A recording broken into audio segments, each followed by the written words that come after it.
4% సంపద పన్ను ప్రవేశపెట్టాలి, కార్పొరేట్లపై పన్ను శాతం పెంచాలి, ఉపాధి హామీకి నిధులు పెంచి ఈ దేశంలో పేదరిక నిర్మూలనకి కనీసమైనటువంటి ఉపాధి హామీ ఏదైతే మనం ఏ లక్ష్యంతో అయితే ఆ పథకాన్ని సాధించుకున్నామో దానికి నిధులు పెంచాలి. అదేవిధంగా జీఎస్టీలో ఉన్నటువంటి నిధులు రాష్ట్రాలకు అప్పగించడం మారాలి. స్కీమ్ వర్కర్లుగా ఉన్నటువంటి ఆశాలు, అంగన్వాడీ, మిడ్ డే మీల్స్, ఇతర రంగాల్లో పనిచేస్తున్న స్కీమ్ వర్కర్ల యొక్క గౌరవ వేతనాన్ని మరి కేంద్రం యొక్క బడ్జెట్లో పెంచాలి. అదేవిధంగా మరి ఈ దేశంలో ఉన్నటువంటి విద్య, వైద్య రంగాల యొక్క మౌలిక సౌకర్యాలకు నిధులు పెంచాలి.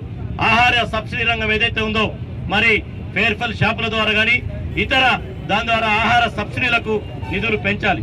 అదేవిధంగా మరి ఏదైతే సర్చార్జులు, సెస్సులు ఏదైతే ఉన్నాయో వాటిని రద్దు చేయాలి.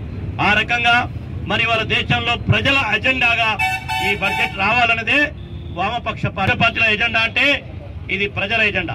పెట్రోలియం ఉత్పత్తులను అదేవిధంగా డీజిల్, పెట్రోల్ జీఎస్టీ తెచ్చారు. కానీ డీజిల్, పెట్రోల్ మాత్రం 40% పైగా పన్నులు విధిస్తూ ఇవాళ 47 రూపాయలకు అమ్మవలసిన పెట్రోల్ 109 రూపాయలకు అమ్ముతా ఉన్నారు. వాటిని కూడా పన్ను తగ్గించి బడ్జెట్ లో ప్రవేశపెట్టాలనేటటువంటి కార్యక్రమం ఇవాళ ఈ ప్రత్యామ్నాయ ప్రతిపాదనని వామపక్ష పార్టీలన్నీ కూడా తీసుకురావడం జరిగింది.